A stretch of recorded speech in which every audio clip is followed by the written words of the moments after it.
Platinum X here, back again with Baldur's Gate 3. Picking back up where I left off, Wyll's playthrough, doing the forge here. So there's the forge. Before I do the forge, what I'm doing is taking on this lava elemental and getting the medallion over there. So in order to do that, I'm going to just separate Karlach from the bunch. And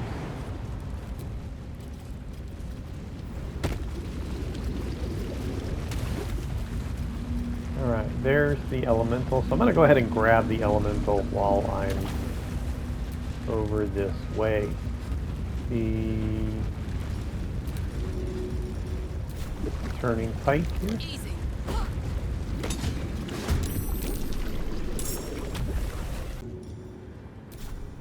Only problem is I'm going to have to retrieve those from the lava.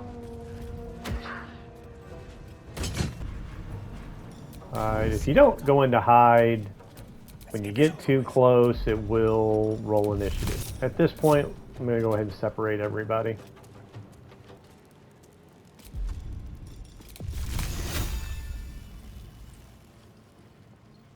Perfect.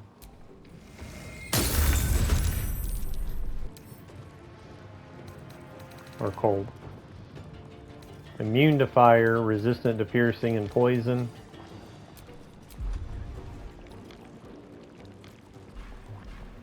But I do have ice arrows. Not that many, apparently.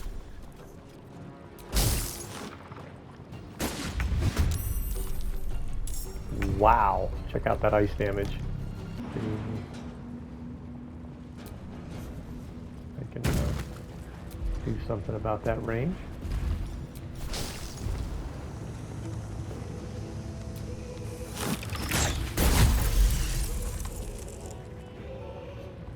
Look at that, I'm about to kill this thing before it can even take a turn. This is gonna feel good. Let me go ahead and do Eldritch Blast because it's almost dead and I got no, I got 2 of these. Pow, dead, unbelievable. Now there is a key to this chest over here.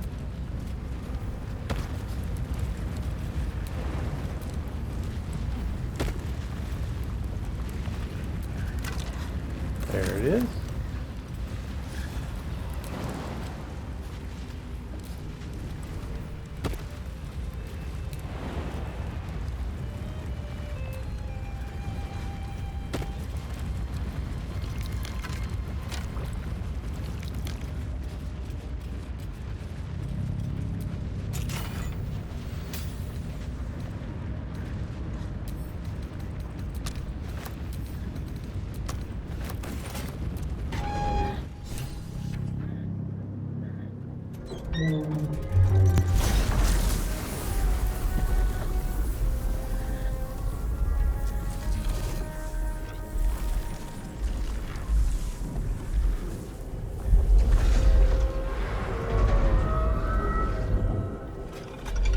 Now I really didn't need to pull Shadowheart back to the lever because I'm not really going to be dropping the hammer on this dude.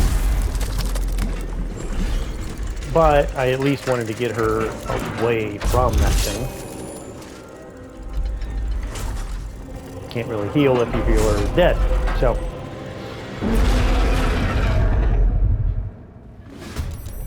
even the miss, look at that, even the miss did 10 damage. Because it is vulnerable to blunt weapons is why I'm using blunt weapons. It is resistant to pretty much everything else or immune.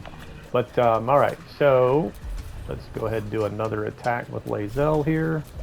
Here, let's try that trip attack again since it missed. And it did trip him. Nice! Let's go ahead and action surge since he's down.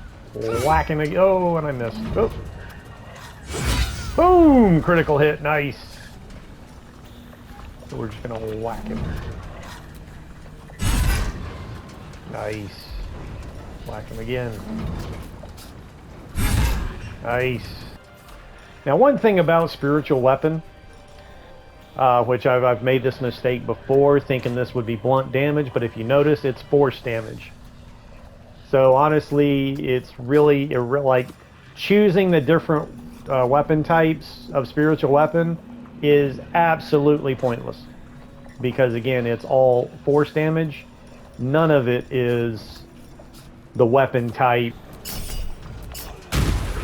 threat assessment. There it is. Or at least one of them is going to get a reaction strike, and if they hit, then he'll stop, and probably the other one won't get the reaction strike. Or actually, that's all it did. So let's go do the same rinse and repeat type situation here. Oh. I could do... I don't really think I even need to do that. I'm pretty much whipping the shit out of this thing. Let's cook with fire, baby.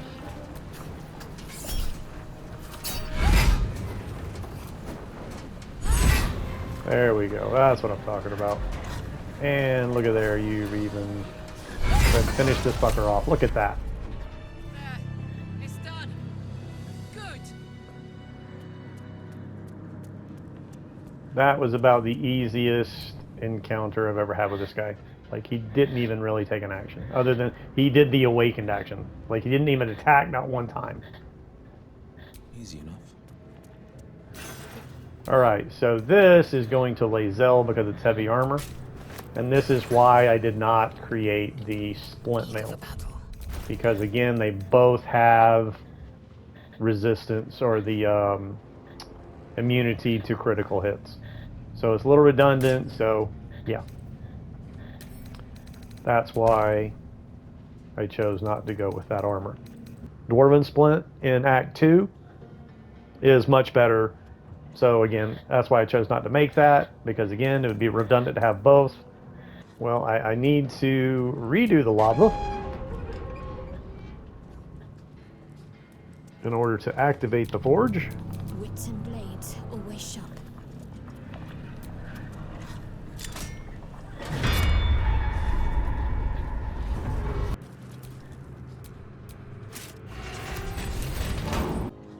Medium. 16 armor class.